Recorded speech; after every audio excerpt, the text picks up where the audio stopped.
అసలు అందం అంటే ఏంటి? అది రూపమో, రంగో, అలంకారమో కాదు. ఏ ఒక్కరి జడ్జ్మెంటో, అభిప్రాయమో కాదు. ఒక కవి వర్ణనో, చిత్రకారుడి బొమ్మో కాదు. మరేంటది? అందమంటే గుణం. అమ్మాయినయుండి చెప్తున్నా, I don't want people to call me beautiful. దాని బదులు నీది కష్టపడే తత్వం, నీలో కరుణ ఉంది, నీకు ధైర్యం ఎక్కువ, నువ్వు తెలివైన దానివంటే నాకు సంతోషం. Address us by our qualities. M S Subbalakshmi అంటే భక్తి, అందం కాదు.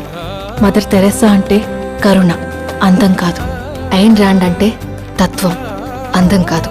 సరస్వతి అంటే విద్య, దుర్గా అంటే ధైర్యం, గౌరీ అంటే తపస్సు, లక్ష్మి అంటే శుభం. ఇలా ఏ దేవతనైనా ఆమె క్వాలిటీస్ కోసమే పూజిస్తారు, ఆమె అందం కోసం కాదు. నీ గుణాలే నీ సంతకమవుతాయి, నీ అందం కాదు.